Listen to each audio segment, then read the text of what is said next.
જનકગીરી બાપુને જોરદાર તાલીઓના તાલથી વધાવો મારા બાપ. અને એમાં સંતનું સાનિધ્ય છે ને. જનકગીરી બાપુ એક કટારી ગાય, અને કટારી કોની ગવાય ખબર છે? લુહાર સમાજના સંત મહાત્મા મુદાસ થઈ ગયા. અમારા પરિવાર વાઘેલા લુહાર સમાજમાં થઈ ગયા. આમોદરામાં ઉનાની બાજુમાં જન્મ લીધો અને અમરેલીની ધરતી ઉપર એની સમાધિ હાલમાં પૂંજાય છે. અને એના ટેચ્યુની સ્થાપના વડાપ્રધાન નરેન્દ્ર મોદીએ અમરેલીમાં કરેલી છે. એની માટે એકવાર સંત માથે તાલી થઈ જાય મારા બાપ. સુરવીરની આ ધીંગી ધરા અને એમાંય આ પ્રાહલા ગામનો ઇતિહાસ મને અત્યારે મળ્યો. સાંભળજો બાપુ. પ્રાહલા ગામમાં જ્યાં સુધી આ ગામ ધણી કોઈ દિવસ વોટિંગ કરવાની ચૂંટણી નથી થઈ, પ્રાહલાને વધાવો તાલીઓના વરસાદથી મારા બાપ. કોઈ દી ઇલેક્શન નહીં. અને એવાય પ્રાહલા ગામના ગામ ધણી જેને કહેવાય પ્રથમ નાગરિક કહેવાય, સરપંચશ્રી ભૂપતભાઈ માલદેભાઈ ઓડેદરા અહીંયા ઉપસ્થિત છે. એમને તાલીઓના વરસાદથી વધાવો. આને ગામ ધણી સાચો કહેવાય. કે રાતે કદાચ આણંદજી દાદા એને એમ કહેતા હોય કે મારા પિસાવાડિયા દીકરાઓ જો આ ભજન કીર્તનનું આયોજન કરતા હોય અને તારા બાપે જો કદાચ ભૂપત દાદા એ જમીન આપી હોય ને, તો તું બાપ હે માલદેવભાઈના દીકરા ભૂપતભાઈ તું જઈ અને સંતવાણીમાં બેસ. કારણ કે આ તો આણંદજી દાદાની સંતવાણી છે મારા બાપ. આ મેર સમાજની ઓડેદરા પરિવારના આ વિરલાને એકવાર તાલીઓના વરસાદથી વધાવો મારા બાપ. એના પૂર્વજોને તાલીઓના વરસાદથી વધાવો. એની સાથે સાથે કેશુભાઈ દાસા પ્રાંસલા ગામ આગેવાન અહીંયા ઉપસ્થિત છે. એમને પણ જોરદાર તાલીઓના વરસાદથી વધાવો. ગામ આગેવાન બનવું બહુ હેલું નથી હો મારા ભાઈ. સાંભળજો, ઘણા ગામમાં તો ચૂંટણીમાં ધીંગાણા થાય છે, પણ આ પ્રાહલાનો ઇતિહાસને એકવાર તાલીઓના વરસાદથી વધાવો. હા, મેં મુદાસ બાપાની વાત કરી. લુહાર સમાજમાં આપણે વિશ્વકર્મા પરિવારમાં મુદાસ બાપા થઈ ગયા. અને આ બાજુ તમે સામ બોખીરા જાઓ, પોરબંદરની બાજુમાં બોખીરા બાપુ, જ્યાં એક ધોતી ઉપર મહાત્મા ગાંધીએ આ ભારત દેશને આઝાદ કર્યો હતો. અને એક સંતના ધોતી ઉપર સાહેબ દેવાયતનો સાહેબ ધરો હાંધી દીધો હતો. એ જુનાગઢની બાજુમાં આ મેર પરિવાર હાલમાં દેવતણખી દાદાને માને છે. એને માટે તાલીઓનો વરસાદ થઈ જાય મારા બાપ. હે, એના ઇતિહાસ ગવાય, એના નામ લેવાય. જનકગીરી બાપુએ જે અહીં સંતવાણી ભજન રજૂ કર્યા એ માટે ફરીવાર તાલીઓના તાલથી વધાવો. અને સાથે સાથે આખી સંગીતની ટીમને તાલીઓના ગડગડાટથી વધાવો. અને સુંદર મજાના સાઉન્ડને તાલીઓના વરસાદથી વધાવો. અને યુટ્યુબમાં જે કિશન સ્ટુડિયો જામજોધપુર અહીંથી લાઈવ કરી રહ્યા છે એમને પણ તાલીઓના તાલથી વધાવો. ગાંઠિયા ખાધા હોય તાલીઓ પાડો. હા હા. અને દાનની સરવાણી પણ ચાલુ છે. 11,111 રૂપિયા દક્ષાબેન વજલાલભાઈ પેશાવરિયા ગામ નાગવદર હાલ અમદાવાદ એમના તરફથી આવે છે. અને 21,000 રૂપિયા સ્વર્ગવાસ લાલજીભાઈ મોહનભાઈ પીસાવાડિયા, સ્વર્ગવાસ હેમરાજભાઈ મોહનભાઈ પીસાવાડિયા મૂળ ગામ મેરવદર હાલ પુના હસ્તે દીપેશભાઈ અને ધીરજલાલ પ્રજ્ઞેશભાઈ અને લાલજીભાઈ બંને દાતાઓને તાલીઓના વરસાદથી વધાવો મારા. ખૂબ ખૂબ ધન્યવાદ. આ દાતાઓ જે અહીંયા આણંદજી બાપાનો પરિવાર જે આનંદ કરી રહ્યો છે, પેશાવરિયા પરિવાર, એને આવી ધરતી ઉપર પ્રાહલાની ધરતી, સોરઠની ધરતી, એટલે અમારા કવિએ લખ્યું છે બાપુ કે કાઠિયાવાડમાં કોક દીક તું ભૂલો ને પડે ભગવાન, તું થાને મારો મહેમાન, તને સ્વર્ગ ભૂલાવ્યું સામવા. હે, આજ તું થાને અમારો આ પ્રાહલાનો મહેમાન. હું તો એમ કહું છું કે હે દ્વારકાનાથ, હે વિશ્વકર્મા દાદા સૃષ્ટિના સર્જનાર, આ તું થાને અમારા પ્રાહલાનો મહેમાન. આ આણંદજીના બાપાના સાનિધ્યમાં તને સ્વર્ગ ભૂલાવું છે અમારા બાપ. એ ધરતી ઉપર બિરાજમાન છે મારા બાપા. ધીંગી ધરા ધરતી, આ સોરઠની ધરતી, આ સૌરાષ્ટ્રની ધરતી ઉપર આપણે બિરાજમાન છે. એવા ભજન આરાધક અહીંયા વીરસિંહ બાપુ રાઠોડ પણ ઉપસ્થિત છે. એમને પણ રજૂ કરવા છે અને એમની સંતવાણી ભજનની મોજ કરવી છે. પણ જ્યાં મજા આવે ત્યાં સુધી આનંદથી બેહજો.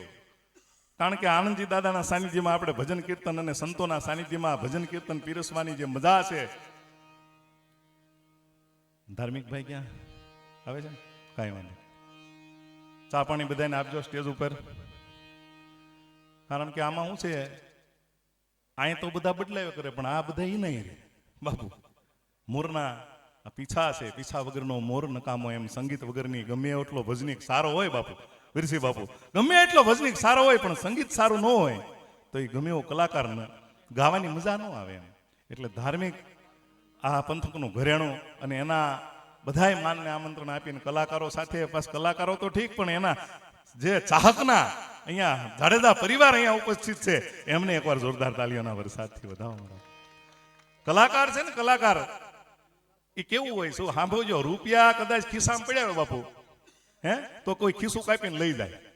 બેંકમાં પડ્યા હોય, હે તો કોઈ કદાચ અત્યારે ઓનલાઈન ટ્રાન્સફર થઈ ગયું હરીશી બાપુ, હે ઓનલાઈન ટ્રાન્સફર થી કોઈ કદાચ બીજા ખાતામાં વ્યાજ આવે તો એ રૂપિયા કોક લઈ જાય ગમે એમ કરીને. ગોમાં હારો ચેન પહેર્યો હોય તો કોઈ કાંચકો મારીને કાપીને લઈ જાય. પણ કલાની કોઈની બાપની તાકાત નથી, કલાકારી કોઈ લઈ જાય. એ તો સાહેબ જન્મદાન તમારો કોઈ પૂર્વજોની કૃપા હોય, આનંદજી બાપાની કૃપા હોય ને ત્યારે અહીં ધામધૂમ થાય. બાકી કોઈનું કામ નથી. આનંદજી બાપાના સાનિધ્યમાં સાહેબ કોઈ એની ઊંચી આંગોઈ કરીને હામો આંગોઈ ચીંધે. કારણ કે આ ધીંગી ધરા સૌરાષ્ટ્રની છે, આ સુરવીરની ધીંગી ધરા છે. આ હુરધન દાદા સાહેબ અહીંયા હુરાપુરા બેઠા છે, નીની વાહે મારી રાંદલ બિરાજમાન છે. ત્યારે આવા ઉત્સવો થતા હોય ને એ પ્રેરણા રૂપી છે. એ તે તમને નિમિત્ત બનાવીને કામ કરાવે છે. જે અહીંયા ભરતભાઈ, રમેશભાઈ, જે મિત્રો બધાના નામ મને નથી આવડતું, સોરી, જે મિત્રો અહીંયા આયોજન કરતા છે ને એ મિત્રોને એકવાર જોરદાર તાલીઓના વરસાદથી વધાવો દર વર્ષે.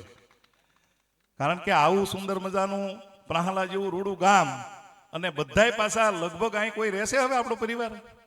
કોઈ નહીં. જો સાંભળજો, કોઈ અહીં નથી રહેતું. પણ ગામનો સાહેબ, ગામનો સાથ સહકાર એટલે ગામ એટલો હાથીનો પગ કહેવાય બાપુ. એવો ગામનો સાથ સહકાર એટલો બધો, મને હમણાં જ ભરતભાઈ વાત કરી કે આ પ્રાહલા ગામનો અત્યારે અમને એવો સાથ સહકાર છે કે અમે અમારું ઘર ભૂલી જઈએ છીએ પ્રાહલામાં આવીને. એટલે એટલો અમને ગામનો પ્રેમ મળ્યો છે, આ પ્રાહલાની ધરતીનો પ્રેમ મળ્યો છે. અને આણંદજી બાપા અહીં બેઠા છે ને, એટલે આણંદજી બાપાના સાનિધ્યમાં એમ આવીને એટલે અમારા ઘરની, અમારું વતનની સાહેબ આ ઋણ અદા કરવા અમે આવી છીએ. મારા બાપ એ વતનની આ બધી સુંદર મજાની વાતો છે. બાપુ હરીશી બાપુને રજૂ કરવા છે, પણ વીરસી બાપુને રજૂ કરવા છે. પણ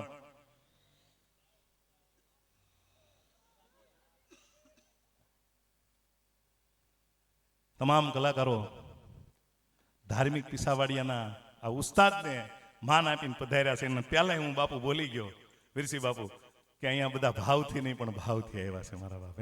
અહીંયા મોજ કરવા, આનંદ કિલ્લોલ કરવા દાદાના સાનિધ્યમાં બધા પધાર્યા છે.